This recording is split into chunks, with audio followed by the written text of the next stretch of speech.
Okay, so this is part 3, even though we're not quite into, I don't even know that we're into act 2, but the first act is the longest. But I'll see what I can do to get through act 2 today. We'll see, but I'm going to keep these lectures shorter than an hour so that hopefully you can watch them in installments, and mostly this is so that I can kind of go line by line and help you if you're having trouble with the language, what they mean, so that we can get the major elements of the action done. So we are in the middle of the Tempest. I almost said Twelfth Night, which is another Shakespearean play.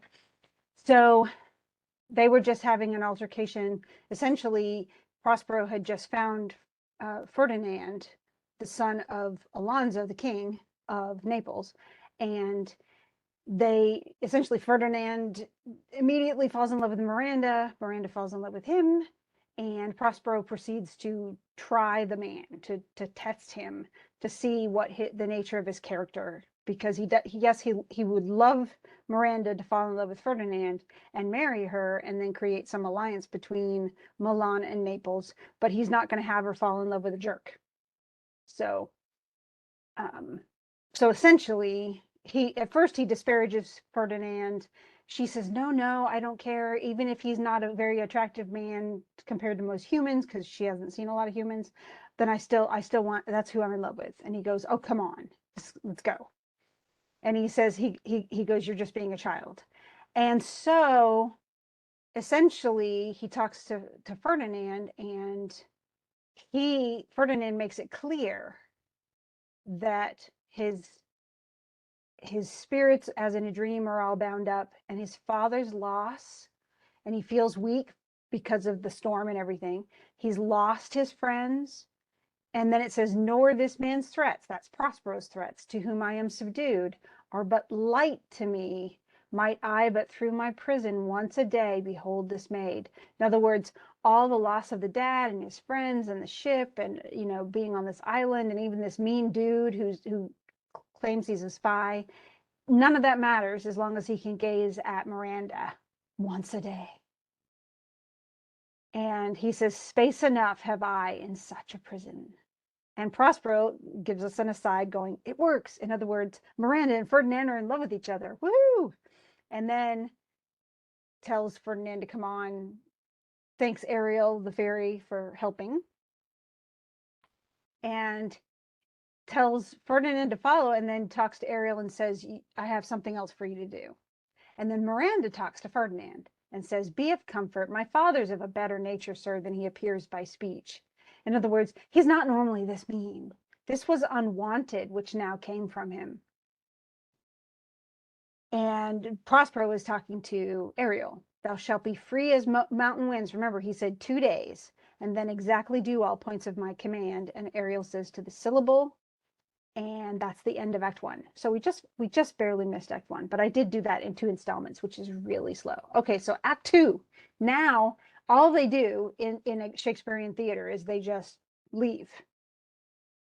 So they walk off through one of the exits.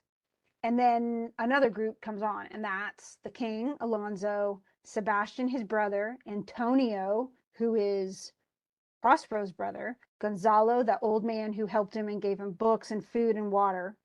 Then Adrian and Francisco are just 2 other lords or courtiers. Okay, so Gonzalo is the one talking, and he's very long-winded, this old man is, so don't worry too much about what he's saying. But he's essentially saying, don't be so sad. Let's be cheerful. Be merry. You have cause, so have we all, of joy. So don't be sad because we survived. Woo! And lots of people die at sea, but we were preserved. But for the miracle, I mean our preservation. So we survived when most people would have died. And Alonso, the king, is just like, shut up. That's his, when he says prithee peace, he says, please stop talking. That's what he's saying. And Sebastian says he receives that's a brother, remember? He receives comfort like cold porridge. In other words, he doesn't want to be comforted. And Sebastian and Antonio, through this whole scene and several other scenes, are kind of in league with each other. Remember, Sebastian's the younger son, brother of Alonso. So he could be king if Alonso weren't king. So there's that parallel situation where brothers both wish to usurp the role of the older brother. And so Sebastian and Antonio are not nice dudes. Okay. Antonio already did it to Prospero 12 years ago. Sebastian is making fun of his brother right now. And then Sebastian is also making fun of Gonzalo. Both Antonio and Sebastian make fun of Gonzalo. He's like the old, I don't know if you've ever seen Hamlet. If you have, he is the Polonius figure, Gonzalo is. He's an old man who's a little long-winded, doesn't necessarily mean badly, but is kind of funny because he's so old and long-winded. He's the one who'd be like, oh, did I tell you this story about, and you'd say, yes, I did. Yes, you did. And then they'd still tell the story again because they're that kind of, it's like, grandpa sometimes does stuff like that. And you just listen because grandpa's nice and you're trying to be kind. Okay, so Sebastian is talking about the fact, oh, he's about to talk again. And he says, when every grief is entertained that's offered comes to the entertainer, he's trying to give some adage, some advice. And dolor comes to him indeed. You have spoken truer than you purposed. And so he says, he goes, comes to the entertainer, and Sebastian interrupts and says, $1, money. And Gonzalo says he takes it as dolor, which is like sadness or mourning, mournfulness. And he says, you've spoken truer than you purposed. And he says, you've taken it wiselier than I meant you should. So they're poking fun at Gonzalo. And Antonio even makes fun. He says, what a spendthrift is he of his tongue. In other words, he will not stop talking. Alonso begs him again, don't talk. And he just keeps on going. So this is just kind of like comedic back and forth and back and forth and back and forth. So don't worry. I'm not going to, what does this mean? What joke is being told here? The truth is a lot of the humor is lost to time because we don't use some of the same words. And yet it's still getting forward. You notice that these people do know each other. They do make fun of Gonzalo. Remember, Gonzalo was old when Prospero was shipped off to sea. So he's like ancient now. He's got to be a like super old man. But the truth is what Gonzalo is trying to do is make the king feel better, and it's not going to happen. Because why? Because the king has lost something very, very important to him, and that's his son. So just as Prospero found hope in the fact, even though he was on a boat to nowhere, he found hope in the fact that he had his daughter, Miranda. Alonso has lost hope because he doesn't have his son. And it's funny because then Gonzalo, remember we talked about earlier that, and one of you guys pointed out that you'd read that in the play. Gonzalo it mentions right here, he says the garments that they were wearing, drenched in the sea, are all like great.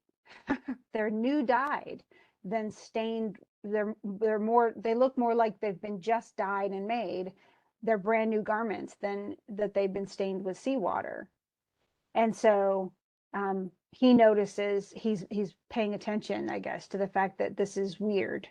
And he even says, methinks our garments are now as fresh as when we put them on in Africa, at the marriage of the king's fair daughter Claribel to the king of Tunis.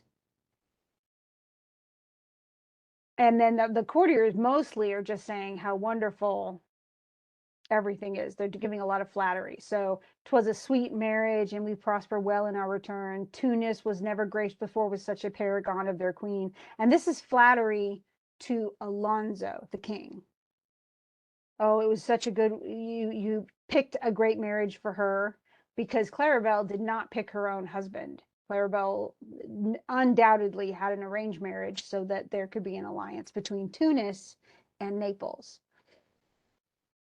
And so now they do mention this Dido, and this is actually a reference to an ancient Roman text called the Aeneid. Aeneas is a Trojan soldier who barely escapes the fall of Troy during the when the Greeks attack Troy, and he flees, but he's told anyway. There's a foretelling that he's going to found Rome someday. So he's traveling through the sea in the Mediterranean and the Aegean and stuff like that, and he lands in Carthage, meets the Carthaginian queen Dido. They fall in love, and Dido wants to marry him and wants him to stay in Carthage and reign as her king with her.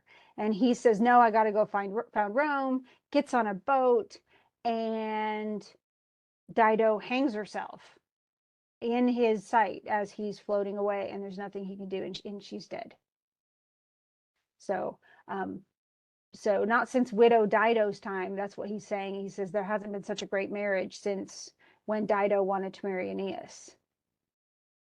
And it says, what if it said widower Aeneas too, because Aeneas also lost his wife in Troy. And then they're just playing around with that kind of stuff. Now the truth is, would most of the audience have caught all of these jokes? No.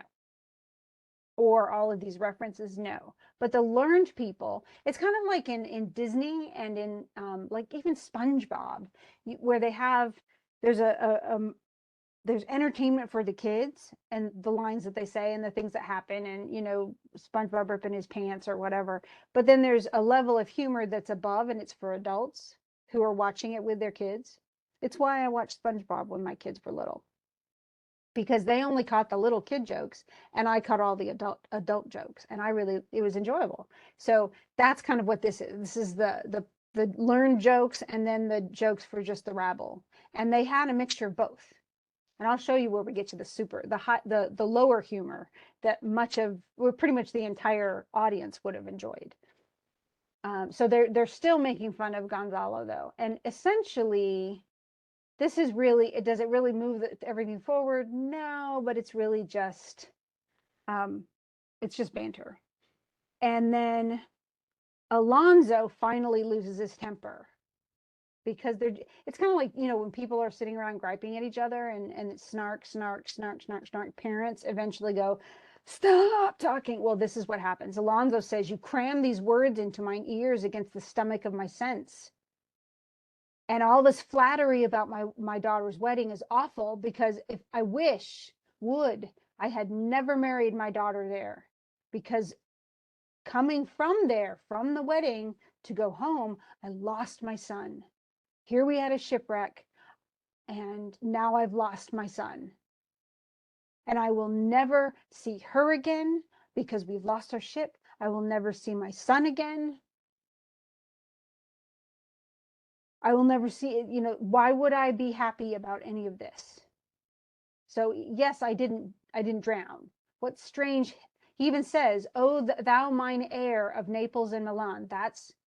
Remember, he's saying now he's the king of Naples and Milan, but this is Ferdinand. He's referring to his son. What strange fish hath made his meal on thee? In other words, what fish ate you? Because he assumes he's at the bottom of the sea or eaten by a shark or something. And Francisco says, oh, he's a courtier. Well, he may still live. I saw him, still like swimming. He trod the water. So, above the contentious waves he kept, and oared himself with his good arms in lusty stroke to the shore. I not doubt he came alive to land. I'm certain he's alive. And Alonso says, no, he's gone. And Sebastian says, Sebastian's, remember, he's a jerk. He's the brother. Sir, you may thank yourself for this great loss, that would not bless our Europe with your daughter, but rather lose her to an African, where she at least is banished from your eye, who hath caused to wet the grief on it. In other words, well, at least your daughter will never know that her brother died and that you're lost, because she's so far away in Africa. And he's like, stop. Like, that's not comforting. And so he reiterates, we have lost your son. Now, why would Sebastian not be so upset about the fact that the son's gone? If he's the only son of Alonso, who's going to inherit if Alonso dies? Sebastian. So why would he be upset? He wouldn't be, because he's ambitious and jealous and he wants the throne. So we have lost your son, I fear, forever. And he's perfectly fine with that. Milan and Naples have more widows in them of this business of making than we bring men to comfort them. The fault's your own. He blames Alonso for this. And then Gonzalo says, my lord Sebastian, the truth you speak doth lack some gentleness, like you're being really mean to the king. You rub the sore when you should bring the plaster. How in the world you can blame the king for his son's death, I don't know, but Sebastian does it. Probably just to upset Alonso more. And it says it is, so essentially he's just, Gonzalo says, stop it. Stop talking to him like that. And yet he doesn't get anywhere. So essentially he says, okay, so we're on an island. If and he says, if I were king on this island, what would I do? And he says, escape being drunk for want of wine. That's all Sebastian cares about. We have no wine, we have no supplies.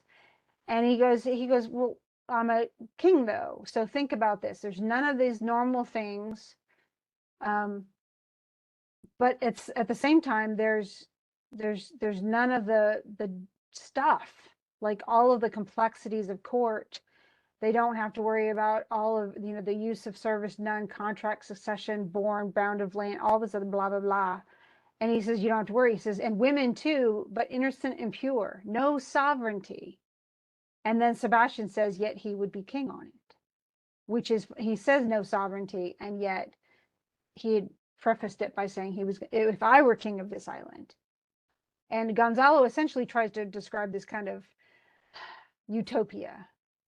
All things in common nature should produce without sweat or endeavor. No treason, felony, sword, pike, knife, gun, or need of any engine, unless nature brought it forth.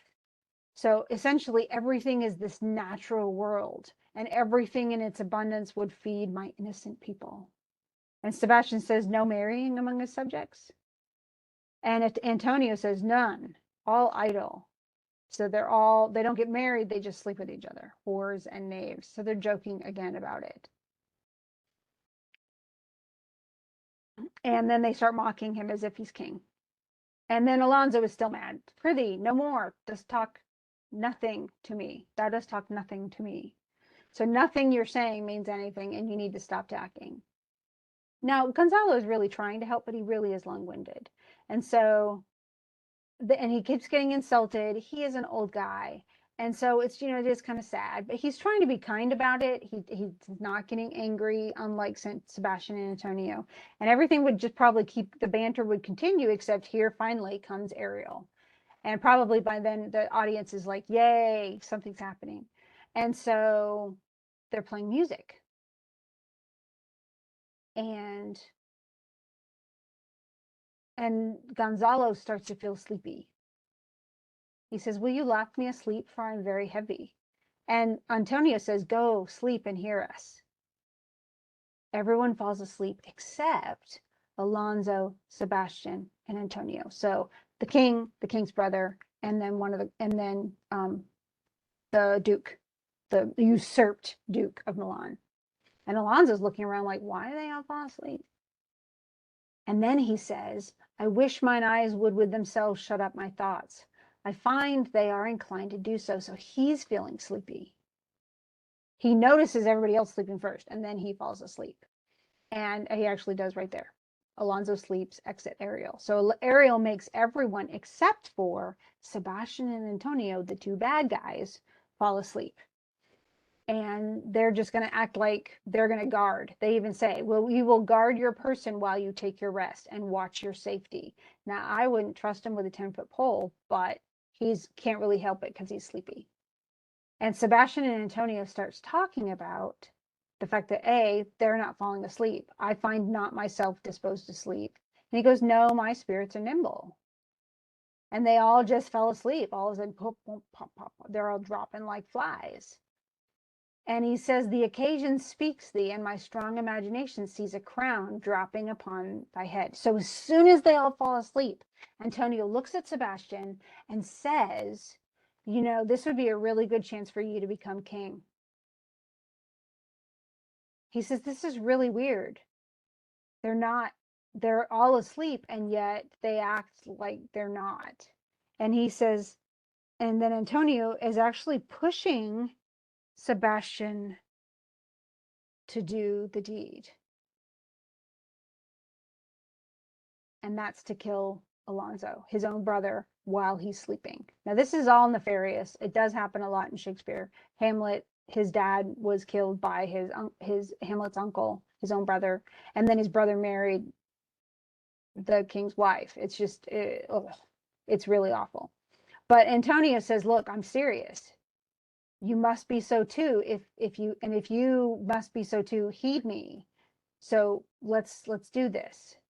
He says, I am standing water, which means I don't have any movement forward. He's not going to be king, because remember, Alonso has an heir. He goes, I'll teach you how to flow. And so he's really trying to egg him on. Let's go and do this. And why not? I mean, I took the dukedom and it worked for me. He says, while he's lying down, let's take care of this.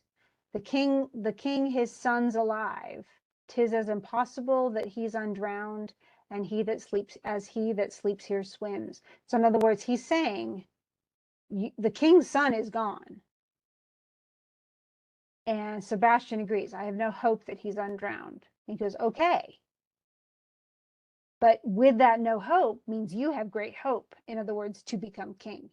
All we have to do, you know, if you agree that Ferdinand's drowned, and he is, then who's the next heir of Naples? He says Claribel. That's the daughter. And he goes, but she's Queen of Tunis. She can't rule Naples if she's married to someone who's the ruler of Tunis. So that can't happen. She's too far away. And he goes, what stuff is this? How say you?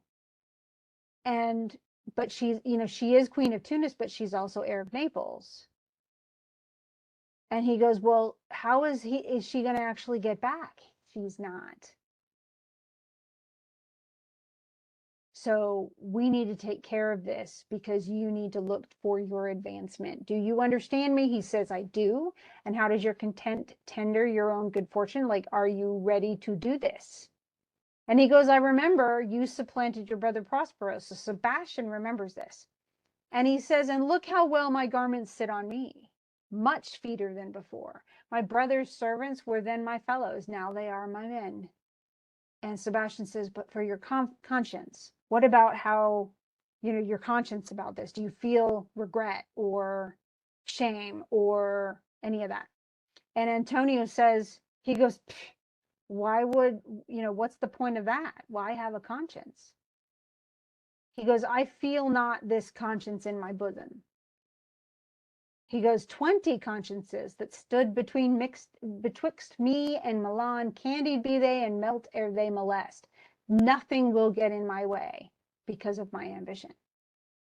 He goes, and he says, here lies your brother, no better than the earth he lies upon. And he says, whom I, with obedient steel, 3 inches of it can lay to bed forever. So in other words, I can stab him right now while he's sleeping. And once that's done, for all the rest of the people, they'll follow you. They'll go along with it.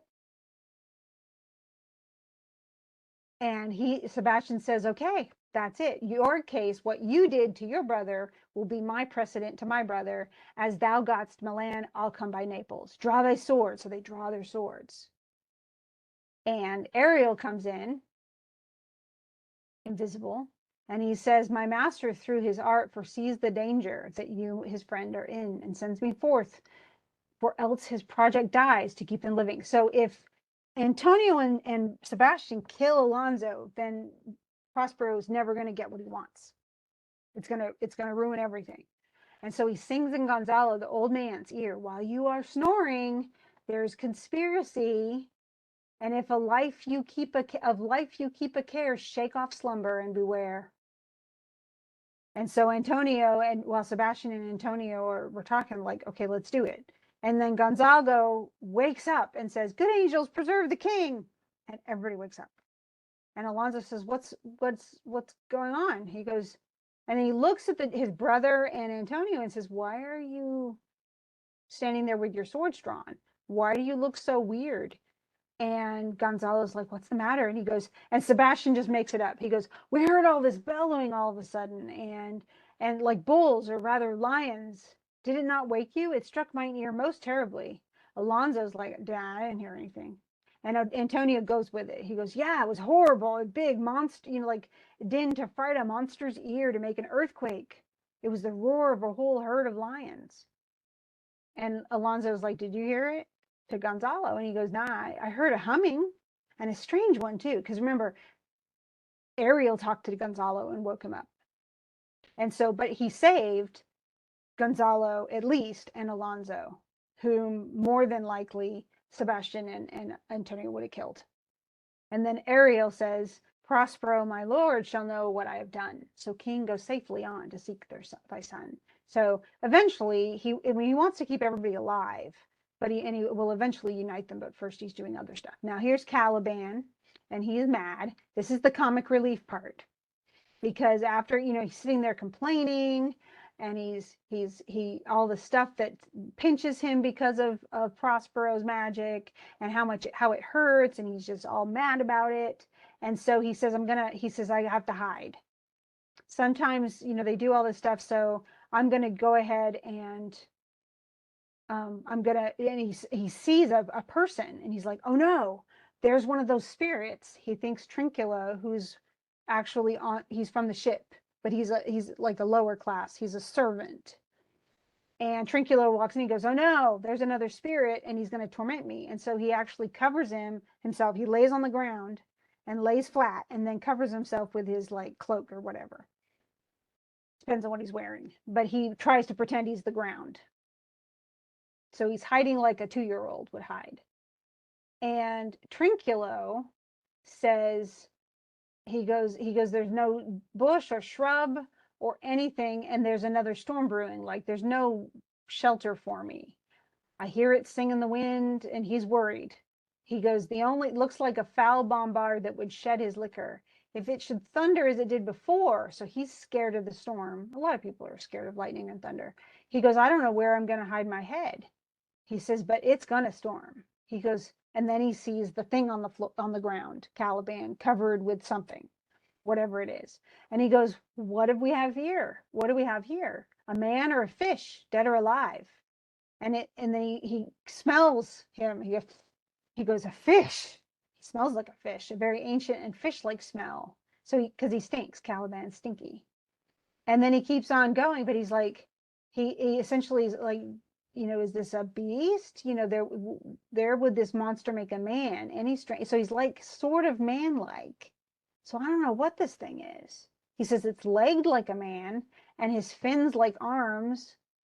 He goes, he essentially, he says, "This is no fish, but an islander that hath lately suffered by a thunderbolt." So he thinks Caliban, who's laying on the ground, is actually like passed out, like he was hit by lightning. And then the thunder rolls, the stage effects. And he goes, "Oh no, the storm's coming." And so he hides under the cloak too. And so he shrouds himself under the same shelter that Caliban did. And now, usually, the way they have it is that there are legs sticking out of both ends of the cloak, so it looks like an animal with 4 big legs. And here comes Stefano, and Stefano has the drink. He has the wine, and it says there's a bottle in his hand.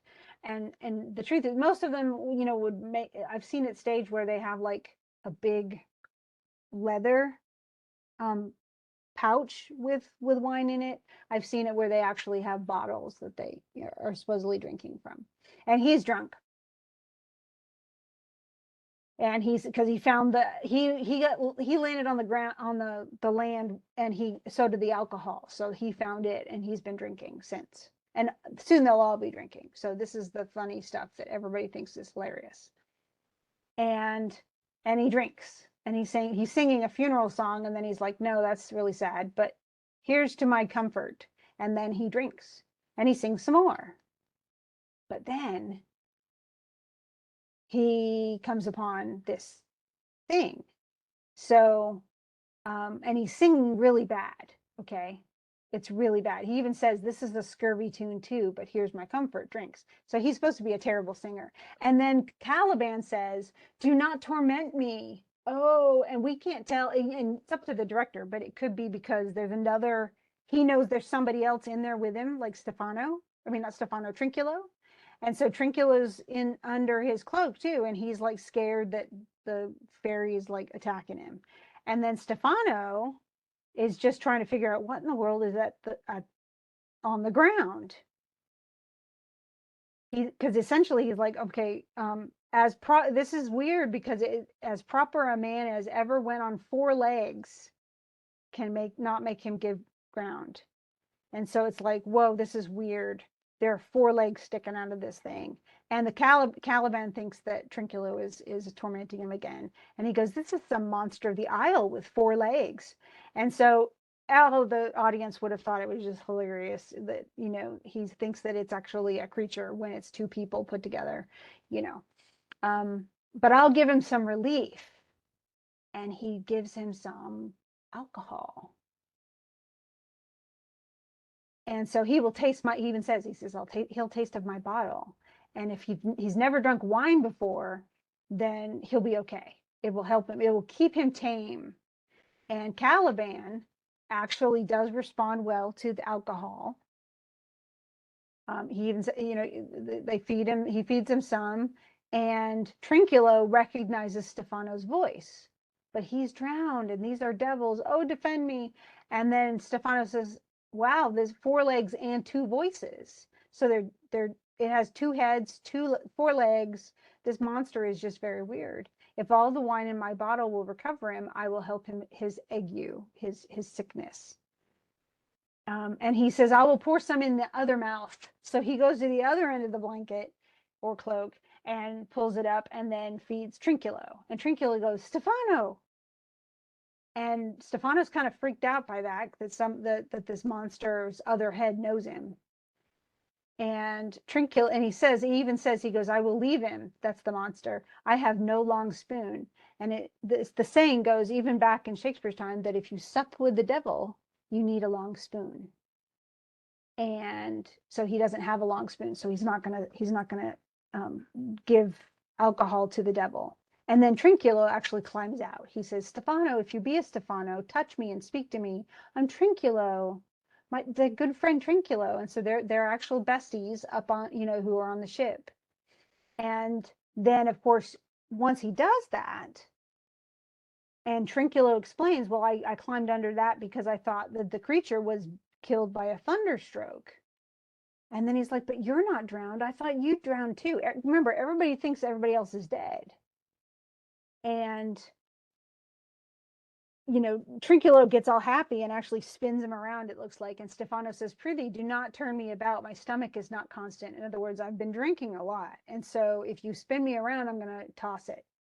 And Caliban says, these be fine things if they're not sprites. He says, that's a brave god and bears celestial liquor. Remember, he liked the alcohol. I will kneel to him. And so Caliban decides he's going to serve Stefano.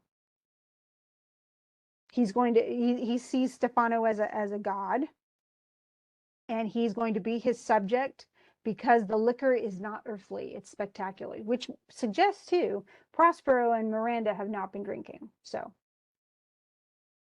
and so, and then Trinculo they're still best friends. So they're kind of, well, I swam ashore like a duck. And they're at least happy. But then Trinculo asks him, he goes, do you have any more wine? Because he has 1 bottle, remember? He goes, oh, the whole butt.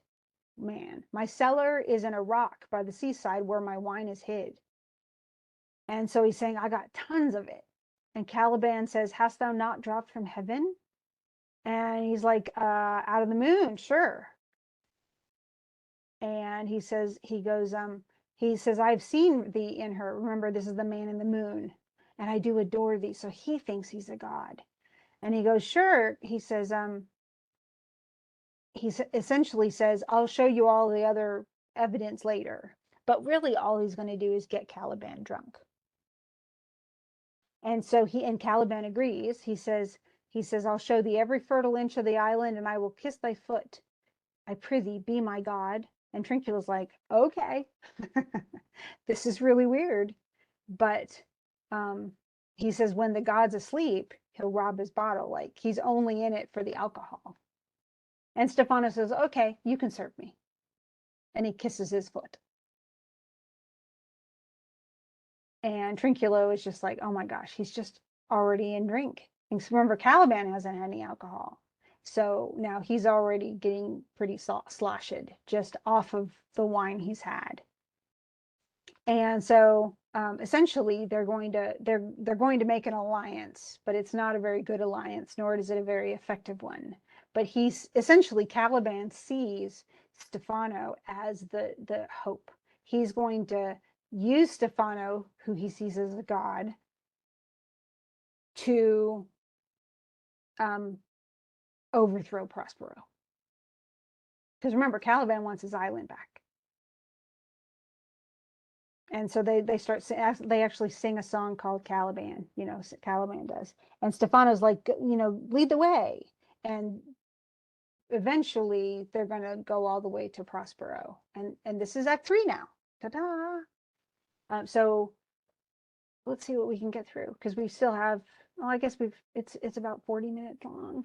Let me see how long I've been recording. Nah, it's 36 minutes. Okay, let's see what we can do to get as far as possible. And I won't go any farther than Act 4. But if we can get halfway through Act 3, then I can just have one more recording. So here's Prospero. Then we switch. And probably they wander off one of the exits, and then that center area opens up, and there's Prospero and Ferdinand. Well, Prospero's not there, but Ferdinand's there, and he's lugging logs. So he's doing menial work. Even though he's a prince, he's doing menial work. He says, this my mean task would be as heavy to me as odious, but the mistress which I serve quickens what's dead and makes my labors pleasures. So he's working really hard, and he doesn't care because he really likes Miranda. And he says, she is 10 times more gentle than her father is crabbed, and he's composed of harshness. So she's just the most adorable, sweet, most wonderful, fantastic, darling baby that I've ever met, and I really, really, really love her. So essentially, but he needs to get back to business. So he needs to keep working. Okay. And so Miranda comes in, and Prospero at a distance is watching them. Okay. So he's not with Miranda. He's hiding himself where we can see him as an audience, but Miranda and Ferdinand cannot see him. And then Miranda comes up to Ferdinand and says, don't work so hard. It's really sad that he's making you do all this. And my father is hard at study, so he's studying right now. He won't see you, so rest. He's safe for these 3 hours. And Ferdinand says, okay, so he could say, oh, thank God, just lay around for 3 hours. Instead, he says, oh, most dear mistress, the sun will set before I shall discharge what I must strive to do. He says, no, I'm going to work until sunset. And Miranda says, if you'll sit down, I'll bear the logs for you. And I'll carry the logs to the pile. He's like, no, precious creature. I'd rather crack my sinews, break my back. Sinews are just muscles. Then you should such dishonor undergo. In other words, I'm not going to let you do the work while I sit lazy by. Nope. As my husband would say, boy jobs. He sees this as a boy job, and I'm not going to shirk my boy job and make a girl do it. And she says, it would become me as well as it does you. And I should do it with more ease, for my goodwill is to it, and yours is against. Like, you don't want to serve my father, but I don't mind it, and so I do it happily. And Prospero's, she's just trying to give him all the reasons why Ferdinand all the reasons why he should let her do the work. And Prospero's like, poor worm, thou art infected. In other words, you are so in love with this boy. And Miranda's like, and you look wearily. You look tired. And Ferdinand's like, nope. 'Tis fresh morning with me when you were at our by at night. I do beseech you chiefly that I might set it to my prayers. What is your name? So he's in love with her. Miranda's in love with him, and he doesn't even know her name. And then Miranda says, Miranda. And then she goes, oops. Oh, my father, I've broken your hest to say so. He told me not to tell you my name. And Ferdinand is just over the moon. Admired Miranda. Indeed, the top of admiration. Worth what's dearest to the world. Oh, he's just completely gooey. It's just insane. Like, that's the best name. It's honestly, it reminds me, if you've ever watched, and I know I'm referencing a lot of movies in theater, but if you've ever watched West Side Story, when he sings the song Maria, and he just says it over and he sings it, oh, Maria, Maria, and he says, sing it loud, and it's like music playing, sing it soft, and it's almost like praying.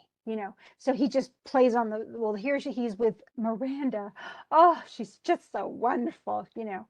And he says, and he even says, for several virtues have I liked several women, never any with so fond soul, but some defect in her did quarrel with the noblest grace she owed and put it to the foil. But you, oh, you, so perfect and so peerless, are created of every creature's best. So you are so amazingly perfect, Miranda. So I've met other women, I've even liked them, but they didn't give me what they just weren't perfect. They always had flaws. They always had things that were defective and bad. And you don't have any. And Miranda's like, well, I don't know any other women.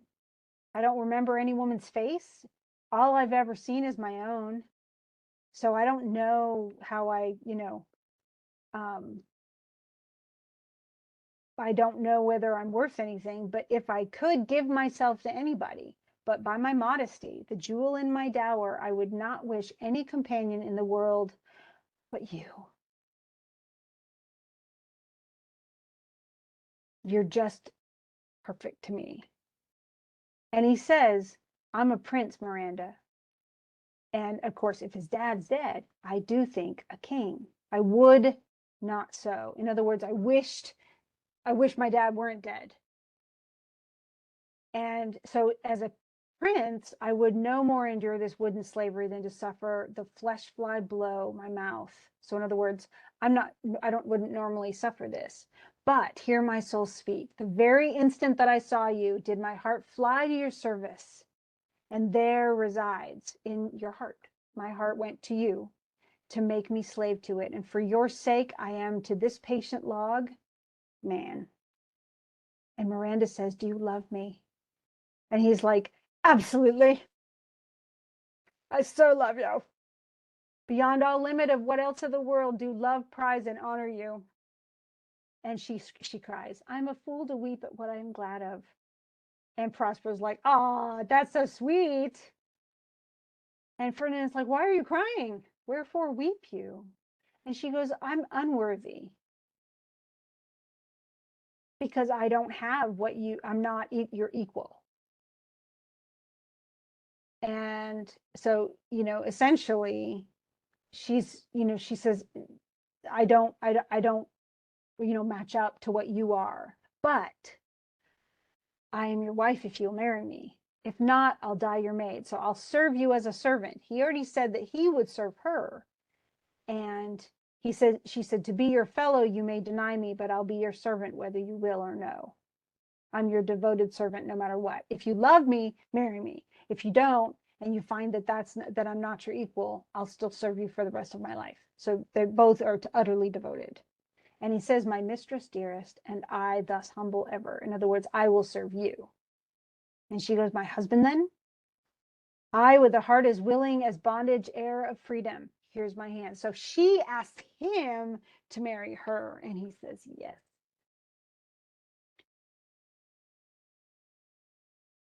And they separate to go, I have to go this, you do that. and I'll see you in half an hour. And Prospero says, so glad of this as they, I cannot be. In other words, I'm not as happy as they are, because of course he's losing his daughter, but my rejoicing at nothing can be more. In other words, I'm still happy about it. I'm not that happy, but I'm still really happy. And now I have stuff to get done before supper time. And then he leaves. Scene 2 of Act 3. And here we have Stefano Trinculo, and you can pretty much, they don't say it, but from the scene, beginning of the scene to the end of the scene, they are drunk. Okay, so it's amazing. They kind of wobble all over the stage. So they've been drinking toast to each other for a while anyway. And Trinculo is kind of like a little upset because Stefano, of course, is the god that, because he's the one who had the wine bottle. And so he has a connection and an alliance with Caliban. Well, Trinculo was his bestie friend, so now he's kind of jealous too. And he doesn't, he feels like the Caliban's kind of moving in on his friend, you know, well, on the friendship. And so Trinculo's like, you know, he's more likely to be critical. So that's something to remember too. But mostly this is just, hey, we're slurring words. And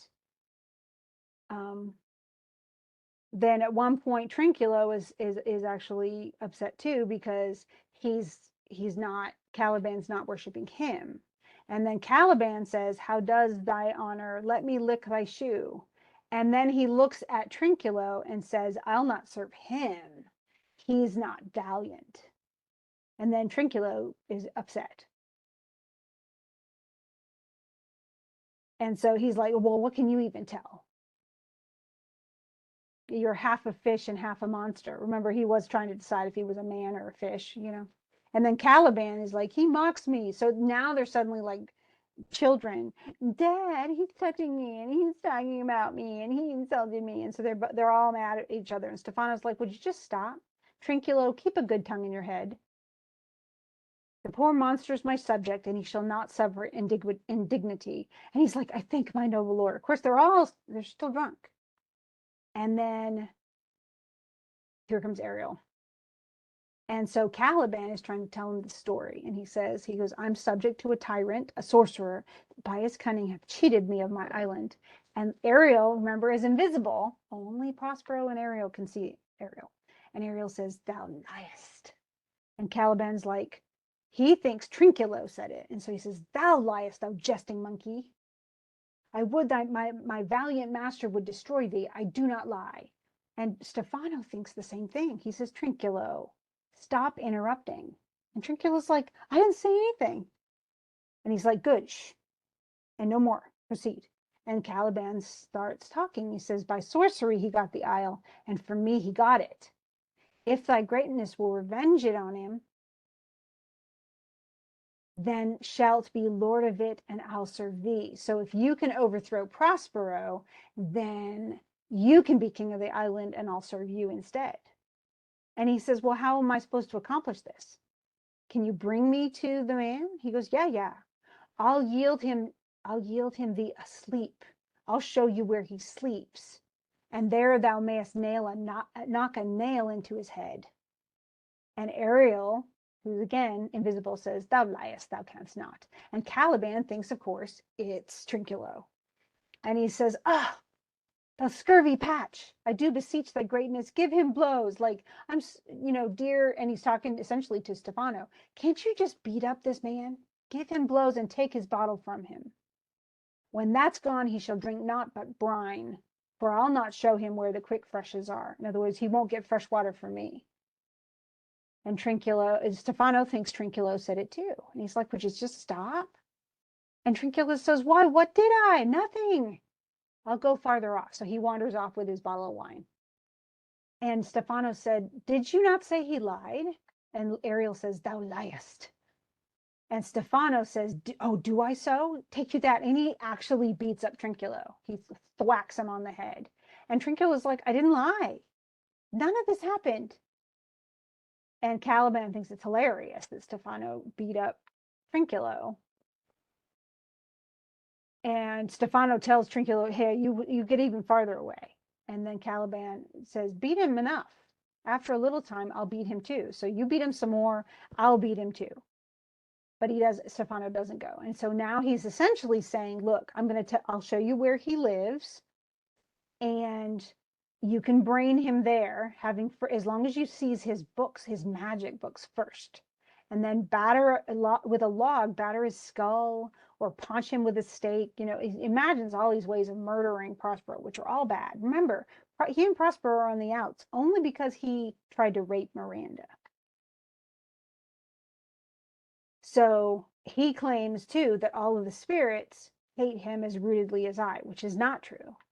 Burn but his books, which when he has a house he'll deck withal, and that most deeply to consider is the beauty of his daughter. So he's essentially saying burn his books and he can't use them anymore.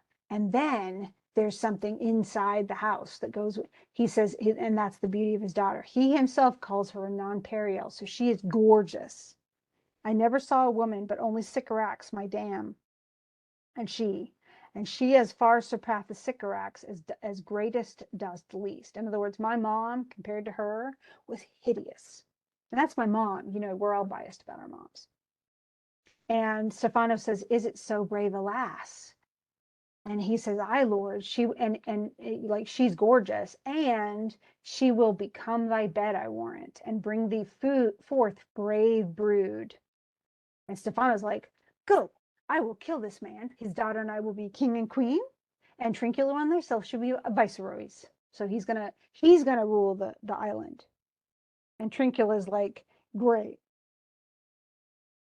Dost thou like the plot, Trinculo? And he says, excellent. Any director can choose in what voice he says this. And he says, give me thy hand. I'm sorry I beat you, but while you live, keep a good tongue in your head. In other words, hush. And so Caliban says, within a half an hour, Prospero was going to be asleep. Are you going to kill him then? And Stefano's like, yes. And Ariel says, I'm going to go tell my master this. And Caliban and Stefano honestly, they're kind of celebrating and singing as if they've already won. And then Ariel plays this tune so they can actually sing it. He plays on the tabor and pipe. And is that the same? Yeah, that's the tune. And they start, that like, wow, that's really weird that the tune would just actually come about. That's very strange. And so it's kind of, it freaks out Trinculo. Trinculo is the scary, he's the most scared of all of them. And he's freaked out because it's being played by no one. And who's ever playing it is invisible. And Stefano is a little bit more brave, and he says, if thou beest a man, show thyself. If thou beest a devil, take it as thou list. In other words, you do whatever you want. And Trinculo is afraid because he's like, oh no, what if it is a devil? And then Stefano gets a little freaked out by it too. And Caliban says, are you afraid? And he goes, no, of course not. And Caliban says, nah, don't be afraid. The island is full of noises. Sometimes these noises will do things, and that's okay. It's only when they start, doing other stuff that they're a problem. But if they're just saying stuff, it's okay. Just go back to sleep. And Stefano's like, okay, this is really weird. Where I'll get music. I'll have my music for nothing. In other words, it'll just play in my head. And Caliban says, it won't be your kingdom until Prospero is destroyed. So he reminds me, he goes, okay, that'll happen soon. And so that he's going to follow, he even says, lead on monster. He's going to follow Caliban to go and find where Prospero is. Now we're on another part of the island. This is still Act 3, Scene 3. And Gonzalo is exhausted. They've been wandering and wandering all day long, and they can't find anything. They can't find any person. It's not doing any good. And Gonzalo says, I can't go any longer. My old bones ache. I have to rest. And Alonso says, dude, I don't blame you. I'm exhausted. and I have the dulling of my spirits. Sit down and rest. Even here, I will put off my hope and keep it no longer from my flatterer. He is drowned. And that means I'm giving up hope at this point that I will find my son. And the sea mocks our frustrate search on land. Well, let him go. Like, okay, I have to let him be dead and not hope that I'm going to find my son anymore. And Antonio says, I'm right that he's so out of hope. Do not for one repulse forego the purpose that you resolve. In other words, don't give up on what we talked about earlier. And Sebastian's like, next time we have an advantage, we'll take it. We will do it. And so I'm going to stop there, and then I'll do another set, and we'll pick up where we left off here in Act 3, Scene 3.